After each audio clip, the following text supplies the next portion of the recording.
மனசுக்கு வந்து வேலை கொடுக்கணும். எப்படின்னா, நம்ம உடம்புக்கு வேலை கொடுக்குறோம் அல்லது மனசுக்கு வேலை கொடுக்கணும் அப்படின்னு நம்ம சொல்கிறோம்ல. எப்படின்னாக்கா மனசுக்கு வேலை கொடுக்கணும். நாம் ஒரு வேலை செய்ய போகிறோம் அப்படின்னா, அந்த வேலையை பற்றி நம்ம யோசிக்கணும். அதை எப்படி செய்யணும் அப்படிங்கிறத பற்றி வேலை செய்யும்போது யோசிச்சுக்கலாமே அப்படிங்கிறத விட முன்கூட்டியே யோசிக்கணும். அதை பற்றி நிறைய பேசணும். பேசுகிறது எல்லாமே மனசுக்கு நாம் கொடுக்குற வேலை தான். நம்ம என்ன பேசுகிறோமோ அதுதான் மனசு யோசிக்கும்.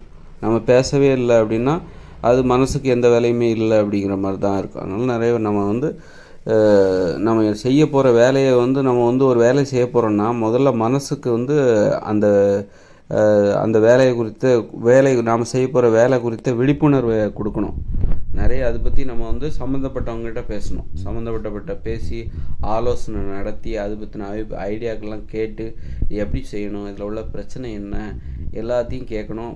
நம்ம தனிமையாக இருந்தால் கூட நாம் அடிப்படையில் நம்முடைய பங்களிப்பாக தனியாக இருக்கும்போது அதை பற்றி யோசிக்கணும். நம்ம போயிட்டுருக்கோம், பஸ்ஸில் போயிட்டுருக்கோம், அந்த நேரத்தில் சும்மா இருக்காமல் நாம் அடுத்து என்ன செய்ய போகிறோம், இப்போ போய் அங்கே நாம் செய்ய போகிறக்கூடிய வேலை என்ன, அதில் என்னென்ன பிரச்சனைகள் இருக்குது, அதை எப்படி செய்யணும் அப்படிங்கிறத பற்றின ஒரு முன்னோட்டம் நம்ம மனசுக்குள்ளே ஏற்பட்டு முன்னோட்டத்தை நம்ம பார்த்துடணும். பார்த்துட்டதுக்கப்புறம் அங்கே போயிட்டு சம்மந்தப்பட்டவங்கள அது குறித்து பேசணும். பேசி இப்படி மனசுக்கு முதல்ல வேலை கொடுக்கணும். அதுக்கப்புறம் தான் உடம்புக்கு வேலை கொடுக்கணும். இந்த மாதிரி ஒரு மனசுக்கு கொடுக்குற வேலை, மனசை விழிப்போடு வச்சுருக்கணும். அப்போ இன்னும் நம்ம அந்த சிறப்பாக அந்த வேலையை நம்ம செய்வோம்.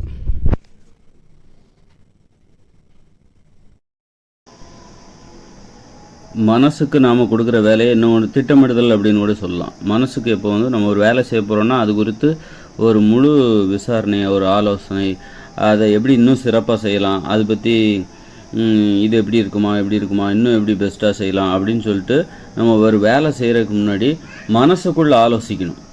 அது ரொம்ப முக்கியம். அதன் பிறகு நம்ம மற்றவங்கள்ட்ட ஆலோசிக்கணும். இப்படி 2 ஆலோசனைகள் நடக்கணும். ஒரு செயல் செய்வதற்கு முன்பு நம்ம மனசுக்குள்ளே ஒரு ஆலோசனை நடக்கணும், நமக்குள்ள ஒரு ஆலோசனை, அப்புறம் வெளியில் ஒரு ஆலோசனை.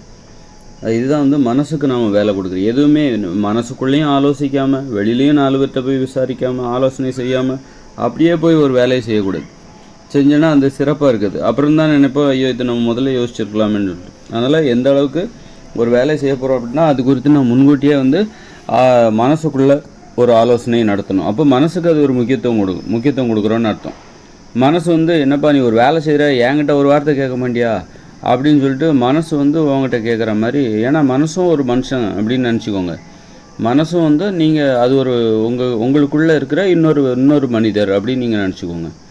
அப்போ நீங்கள் அதுக்கிட்டேயும் ஒரு வார்த்தை சொல்லாமல் இந்த வேலை செய்ய போகிறேன் அப்படின்னு சொல்லிட்டு அதுக்கிட்டே ஒரு ஆலோசனை கேட்காம, வெளியிலையும் ஒரு 4 பேர்கிட்ட ஆலோசனை கேட்காம அப்படியே போய் செய்யும்போது பார்த்துக்கலாம், அந்த வேலையை செய்யும்போது பார்த்துக்கலான்னு நினச்சிட்டு போனீங்கன்னா அந்த செயல் சிறப்பாக நடக்காது.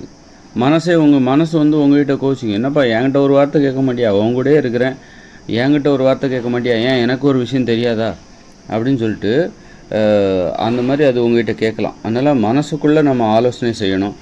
அது ரொம்ப முக்கியம். அது மனசுக்கு கொடுக்குற ஒரு முக்கியத்துவம், மதிப்பு. அப்படி அதன் பிறகு தான் ஒரு செயலை நாம் வெளியில் செய்யணும். ஒரு செயல் செய்வதற்கு முன்பு இவ்வளோ நடைமுறைகள் இருக்குது. இது கடந்து தான் நம்ம வெளியில் ஒரு வேலை செய்யணும்.